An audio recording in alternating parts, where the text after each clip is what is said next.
All right, let's get into one of the biggest games of the week. This week, the Detroit Lions plus 2.5 travel to Lambeau Field to take on the Green Bay Packers. The Packers at home minus 2.5. This is an extremely exciting rivalry game.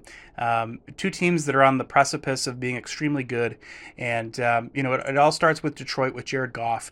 Jared Goff has been fantastic. He threw for over 4,000 yards, I believe, 3 seasons in a row now for the Lions, and he's been piling up the touchdowns and keeping the interceptions down.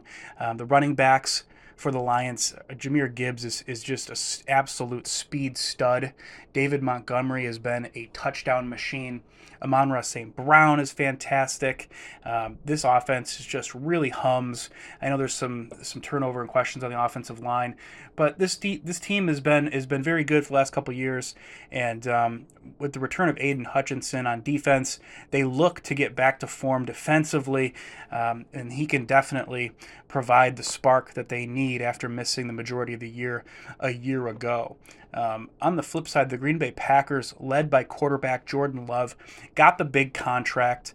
Jordan Love has been, when he was waiting in the wings there, when Aaron Rodgers was still here. Those first 2 seasons didn't get a lot of playing time, but the last 2 years he has thrown for over 7,000 yards total. I believe he has 57 passing touchdowns in the regular season and only 22 picks in those 2 seasons. So he's actually been extremely good. 11 interceptions.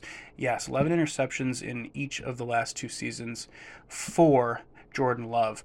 But looking at Green Bay's offense as a whole, Josh Jacobs is really the guy that they were lacking, and by bringing him in, he's been able to really balance this offense.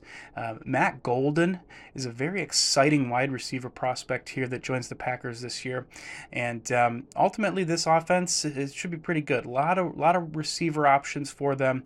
It's their defense that continues to improve. Of course, they add Micah Parsons recently here, which only can help that defense and help push them over the edge. So this is all very, very exciting stuff for really both these teams. And the Packers at Lambeau here. I like the Packers in this game. I think the Packers a home favorite minus the 2.5. I like a low scoring game in this one. I think Jordan Love and the Packers run the ball and are able to survive at home here against a Lion team. A lot of people thought the Lions would be the favorite in this game, but I like the Packers in this one at Lambeau Field. The Packers minus the 2.5.